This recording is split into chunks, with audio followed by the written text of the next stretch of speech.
Salve, salve galerinha, tudo tranquilo com vocês? Vamos para mais uma aulinha de História do Brasil, período regencial. Então segue a gente aí no canal, galerinha. Só vamos lembrar de alguns fatos que levaram ao período regencial. Então relembrando, tá? Em 1831, em abril de 1831, nós teremos Dom Pedro abdicando do cargo para que assim o seu filho Dom Pedro II, o Pedrinho, assumisse conta desse novo território.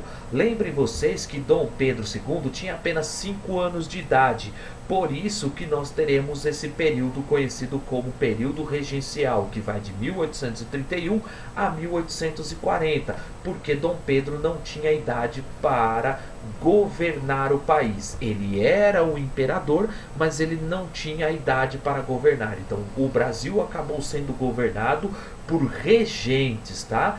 Inicialmente, os regentes que assumiram o controle do país foram aqueles que estavam ali no Rio de Janeiro. Então nós teremos 3 regentes assumindo o controle do país e iniciando, portanto, esse período colonial. Fazendo uma breve reflexão sobre o Primeiro Império, e aí vocês vão ver nesse quadro a evolução para o Segundo Império, pessoal.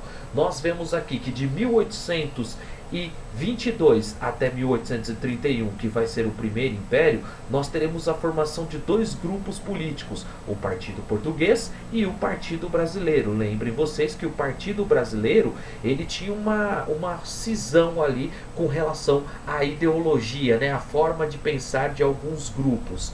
A partir do período regencial, essa cisão entre os 2 grupos brasileiros ficou mais clara e mais nítida. E o Partido Português, como já não tinha mais o porquê deles defenderem aqueles interesses anteriormente do Brasil se tornar independente, tá? Nós teremos esse Partido Português acabando aqui, migrando e se transformando em um outro grupo. Então ele vai se transformar no grupo conhecido como restauradores. Esses restauradores eram praticamente aqueles herdeiros do Partido Português, né? A maioria eram portugueses e que eram favoráveis aí a um governo centralizador. Os liberais moderados, também chamados de chimangos, estes é o primeiro grupo elencado aqui para vocês do Partido Brasileiro. Então é Partido Brasileiro Moderado. Os moderados, eles eram conservadores, eram favoráveis a um governo mais centralizado. E o Partido Brasileiro Liberal, estes já eram mais, como o próprio nome diz, liberais. Então eles eram favoráveis a uma maior autonomia por parte das províncias ou até mesmo um governo republicano, como é o caso defendido aqui por alguns desses indivíduos. Os liberais eram chamados ou de exaltados ou também de farroupilhas. Então vejam lá, pessoal, restauradores caramurus, vocês podem encontrar eles com esse nome nas provas dos vestibulares. Os liberais vocês podem encontrar nessas provas sendo chamados de chimangos, e os exaltados, os liberais exaltados, eles vocês podem encontrar aqui sendo chamados de farroupilhas, ok? A partir de 1836, nós teremos uma ruptura no Partido Moderado, e aí surgem 2 grupos desse Partido Moderado. Surge o Partido Regressista e surge o Partido Progressista. Então, regressista, que era mais centralizador, e o progressista, que era mais liberal, tá? E aí, pessoal, o que nós vamos ter? Como a ideologia do Partido Progressista era bem parecida com a do Partido Liberal, ao final do governo regencial, iniciando, portanto, o segundo reinado, nós teremos uma cisão entre o Partido Regressista com o Partido Liberal exaltado, dando origem lá no Segundo Império ao Partido Liberal. E em contrapartida, o outro grupo, que é o Partido Regressista mais centralizador, ele, como a sua ideologia era bem próxima dos restauradores, nós teremos uma união desses 2 grupos, formando durante o Segundo Reinado o Partido conservador. Daí em diante, posteriormente, nós teremos outros grupos políticos surgindo a partir da ruptura desse Partido Liberal. Ok, pessoal? Esse aí fica para uma próxima aula. Bom, já falei aqui para vocês sobre os grupos políticos, tá? Então depois deem uma olhadinha os principais elementos desses grupos políticos lá nos slides que eu disponibilizei para vocês. E agora vamos entrar então na regência, né? Quais foram as regências que nós tivemos? Nós tivemos a regência trina provisória, que durou apenas 6 meses, e ela foi assumida pelos senadores que ainda estavam no Rio de Janeiro, no momento em que o parlamento estava em recesso, né? Esses senadores, eles irão assumir o controle do país até ser escolhido quem seriam os regentes permanentes. E esses regentes permanentes, eles foram escolhidos 6 meses depois, após a reabertura do parlamento brasileiro. Aqui eu coloquei para vocês algumas das medidas que essa regência trina provisória ela deveria cumprir, tá? Entre essas medidas, pessoal, vejam, se não há mais o imperador, não há a necessidade de existir o poder moderador. Então nós teremos a suspensão aqui.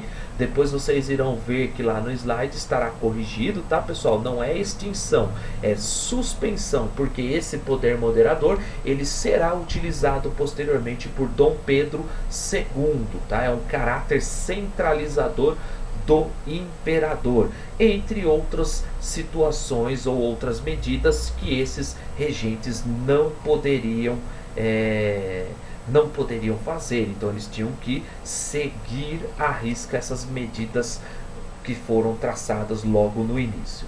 Passado a regência trina provisória, nós teremos a regência trina permanente. Outros 3 senadores foram escolhidos, e aqui o que é importante para nós dentro dessa regência trina permanente é a escolha do ministro da Justiça. O padre Diogo Feijó, conservador, ele será escolhido como ministro da Justiça e permanecerá no cargo por apenas 2 anos. Durante a sua gestão, nós teremos algumas transformações, algumas mudanças feitas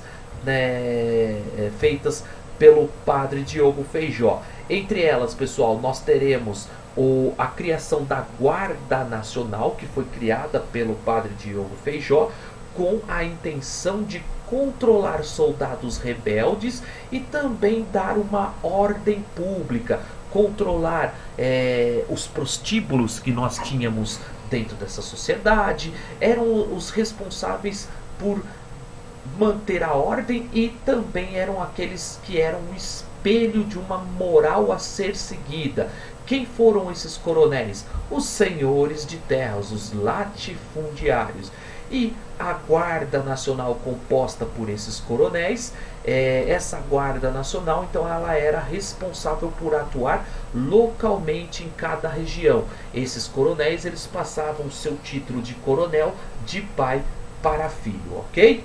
Outra situação aqui que nós temos criada pelo padre Diogo Feijó vai ser a lei para inglês ver. Devido à pressão constante que os ingleses estavam fazendo no Brasil, fazendo contra o Brasil, principalmente desde antes da nossa emancipação, lá em 1810, quando eles já pressionaram com a assinatura do Tratado da Aliança e da Amizade, da Aliança e da Amizade, do Comércio e da Navegação. Eles pressionavam para o fim do tráfico negreiro. Então, diante dessa pressão, e mais uma vez eles reforçaram isso em 1825, quando o Brasil renovou esses tratados, o padre Diogo Feijó, ele vai criar em 1831 essa lei que ficou conhecida como a Lei para Inglês Ver, onde estava no papel que se algum navio fosse pego trazendo escravos, trazendo negros, né, trazendo esses indivíduos para serem escravizados no Brasil,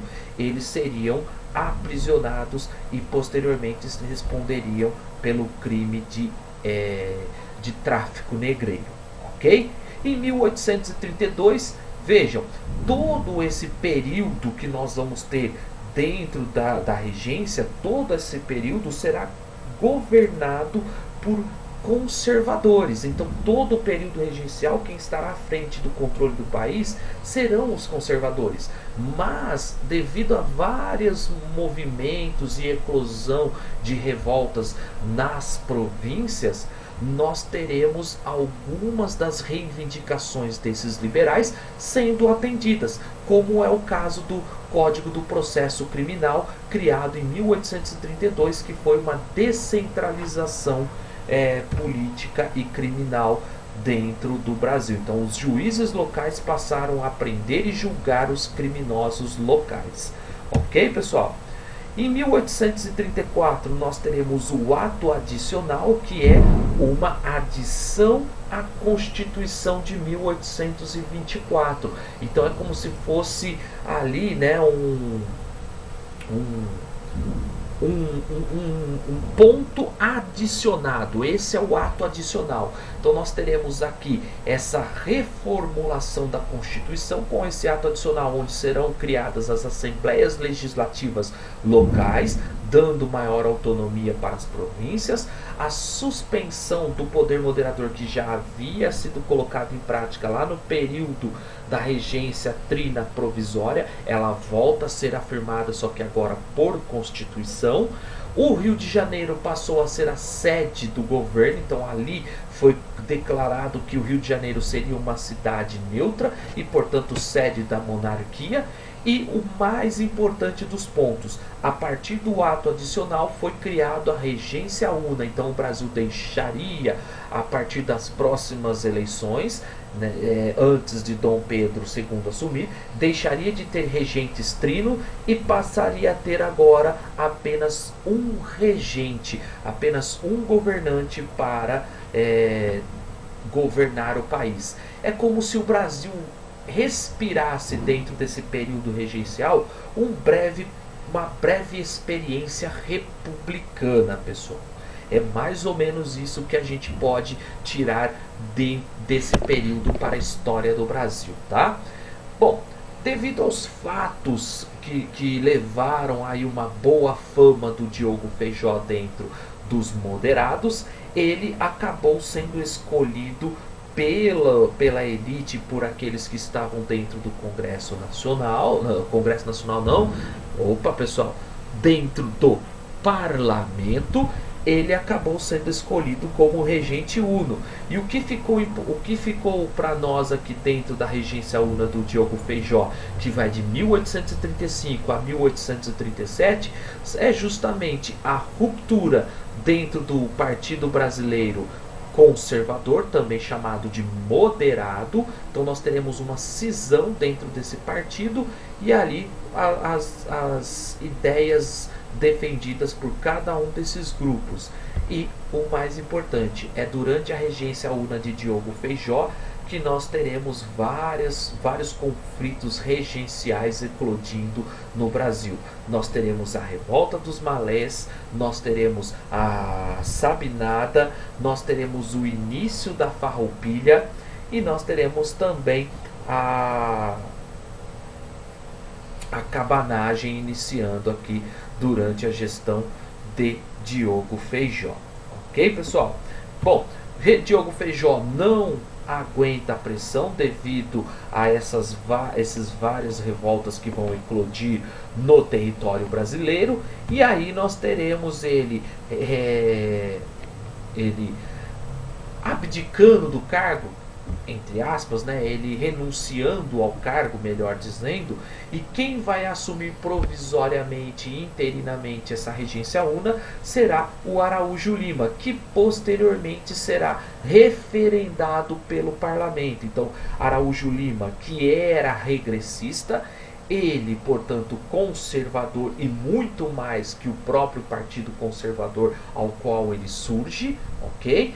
Ele, a partir de 1837, ele assume o controle do país até 1840 e permanece ali no controle do país sendo regressista, ok? Ao ser regressista, veja, nós teremos alguns regressos em avanços que haviam sido conquistados pelas províncias. nós teremos o pacto entre as elites, onde ele vai dar maior autonomia e poder para as elites locais para conter o avanço dessas revoltas, e também nós teremos dentro do seu governo a lei interpretativa do ato adicional. O que seria essa lei interpretativa, pessoal? Essa lei interpretativa, ela vai limitar os poderes das assembleias provinciais, ou seja, nós teremos de volta uma centralização do poder. Com isso, Araújo Lima pretendia controlar as revoltas regenciais, mas não conseguiu. Ok? E diante desse fato, nós teremos várias outras revoltas eclodindo e, mais uma vez, as revoltas que já estavam ocorrendo, como o caso da Farroupilha, ela continua a ocorrer. Beleza? Diante desse fato, restou apenas uma possibilidade. Os liberais, eles se organizam, começam a conclamar em público, e vários momentos em que Dom Pedro II estava em público, ou eventos em que Dom Pedro participava, eles conclamavam o nome de Dom Pedro. Viva Dom Pedro!